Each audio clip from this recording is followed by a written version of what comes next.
Welcome back to the chapter Breathing and Exchange of Gases. Today we will discuss the subtopic Transport of Gases. Here we are talking about the two gases, that is oxygen and carbon dioxide, how they are transported from the lungs to the tissues and from tissues back to the lungs. Blood is the medium of transport for the oxygen and carbon dioxide. First, we will look into the transport of oxygen. Now, how oxygen is transported in the blood? How oxygen is transported in the body? 97% of this oxygen is transported by the RBCs. As we know that we have RBCs in the blood. Those are the red blood cells. So 97%, that is majority, will be transported by the RBCs. Now, we can represent this hemoglobin. RBCs, they have a pigment, the pigment, red color pigment called the hemoglobin. Hemoglobin has 4 polypeptide chain, so we write it as HB4. So it will, in the RBCs, we have hemoglobin and oxygen will combine with this hemoglobin. Now, this hemoglobin, it has 4 heme groups. Heme means it's iron containing, that is 4 atoms of iron. In which form? Ferrous form. This is important because in the MCQs they may ask whether the iron is in the form of ferric, in the ferric form or the ferrous form. So this is important. Fe2 plus, that is ferrous form. So hemoglobin, we know it contains 4 heme groups or 4 atoms of iron. So now hemoglobin plus now 4 molecules of oxygen can combine with hemoglobin and form oxyhemoglobin. See, this is oxyhemoglobin. Hemoglobin combines with 4 molecules of oxygen to form oxyhemoglobin, Hb4O8. When there is high partial pressure of oxygen in the lungs, in the alveolus, as we know, when PO2 is high, then this is formed. This compound oxyhemoglobin is formed. Where when in the tissues, when this partial pressure of oxygen is low, then it will dissociate into hemoglobin and oxygen. Now, second is 3%, remaining 3% of this oxygen is carried in the dissolved state through the plasma. So 97% it is transported by the RBCs and 3% carried in the dissolved state through the plasma. Now coming to carbon dioxide, how carbon dioxide is transported? Now carbon dioxide, what percentage? 20 to 25%. 20 to 25% of carbon dioxide is carried by the hemoglobin in the form of carbaaminohemoglobin. This is the compound, see, carbaaminohemoglobin. When carbon dioxide combines with the hemoglobin, it forms carbaaminohemoglobin. We write it as Hb02. Now this reaction is also reversible. So you can see the arrow mark. Depending upon the situation, this carbaaminohemoglobin will dissociate into carbon dioxide and hemoglobin.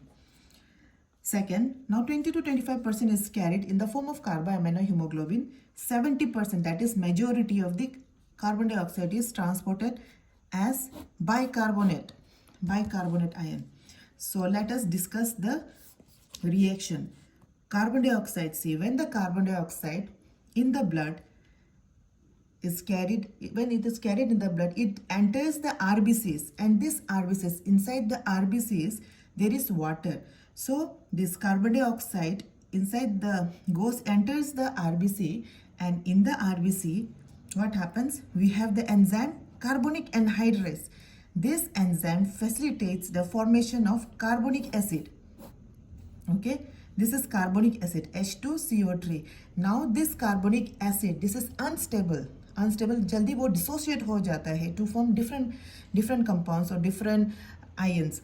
So it will dissociate to form hydrogen ion and bicarbonate ion, CH plus HCO3 minus. So see the reaction, I'll repeat again. Carbon dioxide, when it enters into the RBC, there is water present in the RBC. It will combine with the water to form carbonic acid in the presence of the enzyme carbonic anhydrase.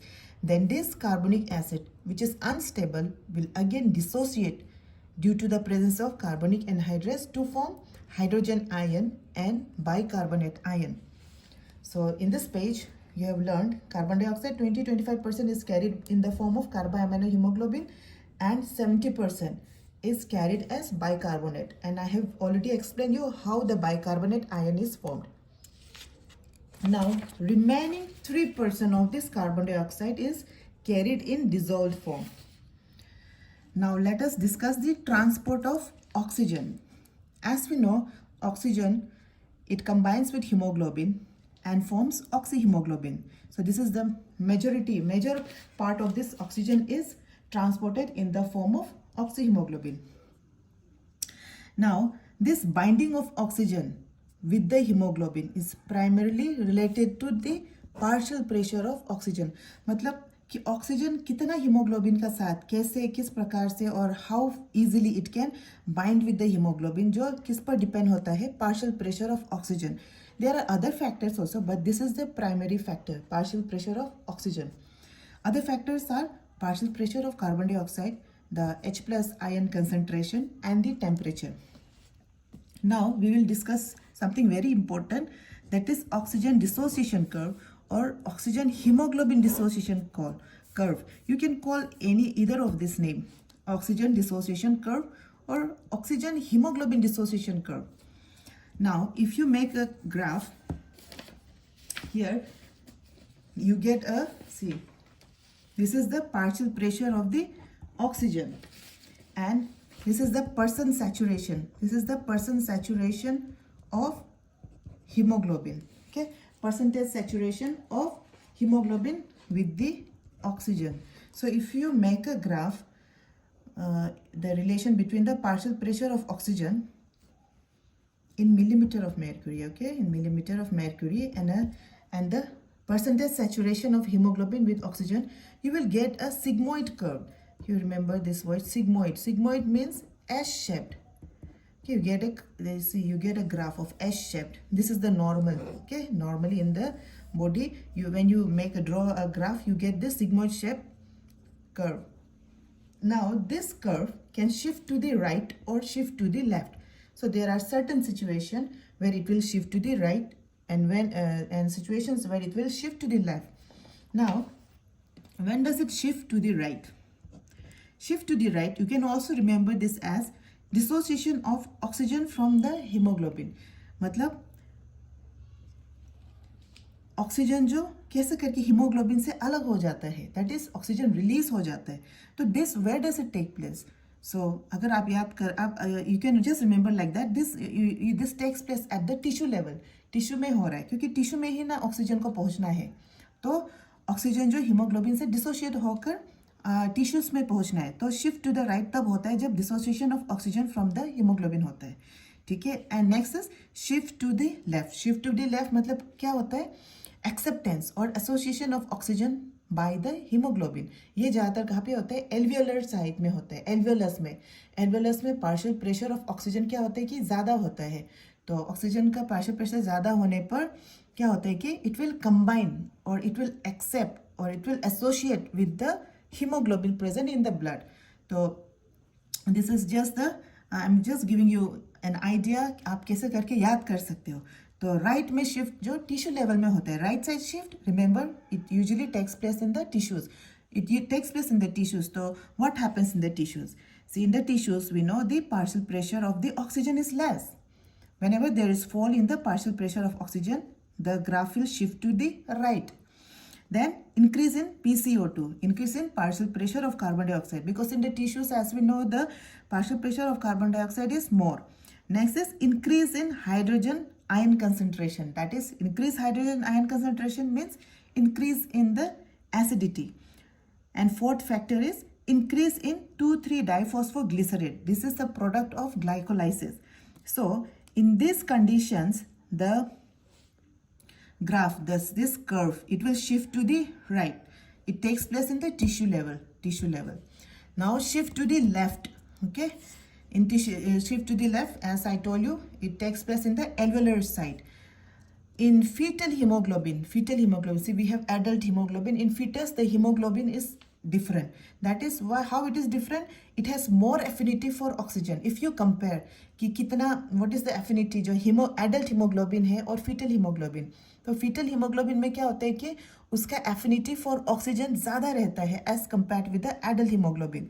तो ये कहाँ पे होता है? As I told, alveolar site में होता है। Alveolar site में ही ना, जब partial pressure of oxygen high होता है तो क्या होता है कि वो कंबाइन हो जाएगा ब्लड हीमोग्लोबिन के साथ, ठीक है, तो fetal haemoglobin. Next is decrease in the hydrogen ion concentration, alkalinity, that is decrease. जब हाइड्रोजन आयन कंसंट्रेशन डिक्रीज होता है एल्वेलर्स में तो क्या होता है? अल्कलाइनिटी होता है, अल्कलाइन हो जाता है वीडियो। तो जब अल्कलाइन होता है तो शिफ्ट टू लेफ्ट होता है। Third is decrease in the partial pressure of carbon dioxide. जैसे कि मैंने बताया कि एल्वेलस में क्या होता है कि PCO2 कम रहता है, वेरएल्स टिश्यूज में PCO2 ज्यादा रहता है। So this are the factors which in which condition the graph shifts to the left. Now there is something known as Bohr effect. This is shifting of the oxygen hemoglobin dissociation curve. This curve, when it shifts to the right by increasing the PCO2. See, we have already known increase in the PCO2 will result in the in shifting of the curve to the right. So, shifting of oxyhemoglobin dissociation curve to the right by increasing the partial pressure of carbon dioxide, which takes place in tissue capillaries. I already told right shifting, it occurs in the tissue. So, we have come to the end of this today's class.